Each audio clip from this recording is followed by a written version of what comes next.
What is the church stand on women covering their hair during worship service? Okay. That's another issue which the church has no official declaration. It does not have. When I was a boy, most women covered their heads. If you read 1 Corinthians 11 from verse 3 to 8, there's an argument for women covering their heads. And Paul argues on the basis of creation. He says in verse 3, "But I would have you know that the head of every man is Christ, and the head of the woman is the man, and the head of Christ is God. Every man praying or prophesying, having his head covered, dishonoreth his head. And every woman that prayeth or prophesieth with her head covered, uncovered, dishonoreth her head." You've got to figure out what head is which head. Look at verse 3 again. "But I would have you know," read microscopically, "the head of every man is," Christ. Are you looking at verse 3? The head of every man is Christ. So we have a head referring to a person. The head of the woman is the man. The man is the head of the home. And the head of Christ is God. Are you with me? How many heads do we have in verse 3? Name them in order of importance. God, he's the head of whom? What's the next head?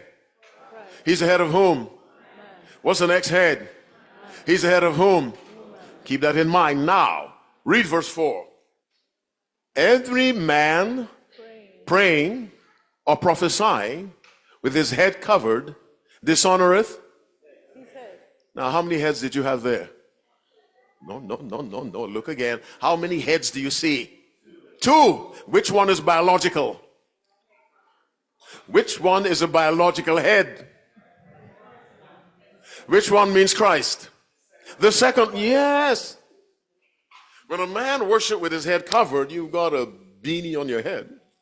You're dishonoring your head, not your skull. Jesus. Who's your head? Now, every woman who prayeth or prophesieth with her head uncovered, dishonoreth her head. How many heads in that verse? Or which one is biological? Which one is Christ or the man? Yeah, you dishonor the man. Now, yeah, you look so shocked. Paul goes on to say, read verse 6 for me. What does that say? "For if a woman be not covered, let her be shorn. But if it's a shame for a woman to be shorn or shaven, let her be covered." Now, read verse 7. "For a man indeed ought not to." Why? "For as much as the image and the glory of God. But the woman," come on, "is the glory of the man." Now pause before we have a civil war. Wait. Listen to me carefully. When God made Adam and Eve, which one did he make first? Adam. How did he make Eve? From a part of Adam. When God made Adam, Adam received the image of God directly. The woman received the image how? Through Adam. Now, if you want to bring social issues into the Bible, then that's your choice. You'll confuse yourself. The man received the image of God directly. By God's arrangement, the woman received it through the man. But same image, don't misunderstand me. Not a lower quality, just a different modality of delivery. Because of that, the man is the head. Read verse 8. What does verse 8? What does verse 8 say? "For a man is not of the woman," come on, "but the woman of the man." What does that mean? Was Adam made from a rib from Eve? No. How was Eve made? A rib from Adam. So the Bible says the man did not come from the woman. The woman came from the man. Question for you. Are you reading the Bible? Do you see that?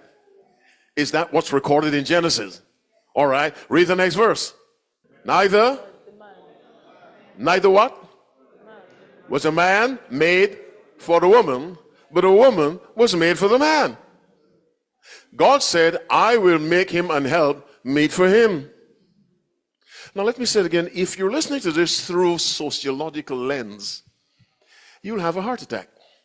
We live in a society where everyone is the head. That's not biblical. Now, for those of you men who say, I'm so glad for the Bible. The head of the home is not the boss. In the Bible, a head is a servant. Are you with me?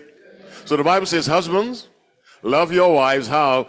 Even as Christ loved the church and gave. A husband's first duty to the wife is to be willing to die for her.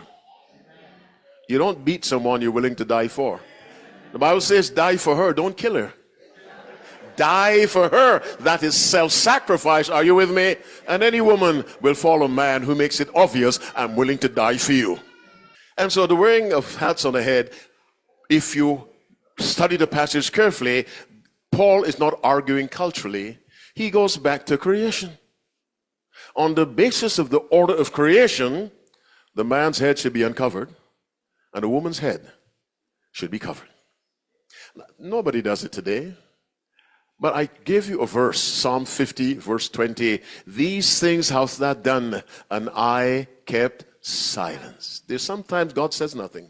Not because he agrees. He just says, man, these people just won't listen. So he just keeps quiet. Are you following me? He keeps quiet. Not because he agrees. He just keeps quiet. And whatever God does is right. But biblically, the Bible is telling us clearly, the lady should cover her head and the man should not cover his. But if it's as it is now, it is almost non-existent. And God keeps quiet. But don't go judging people and condemning people now. Don't do that. Condemning people is not a gift of the Spirit. Are you with me? There are no policemen in the church. And don't start that movement policing people. Don't do that. The Bible says work out your own salvation. Too many people try to work out somebody else's salvation. Let's not do that. Yes, we care about each other. I mean, if you find out the head elder is running a casino, well, we have to talk to him. Are you following me? Yes. But generally speaking, let people work out their own salvation. Because God deals with us at different times. He convicts us at different times, under different circumstances.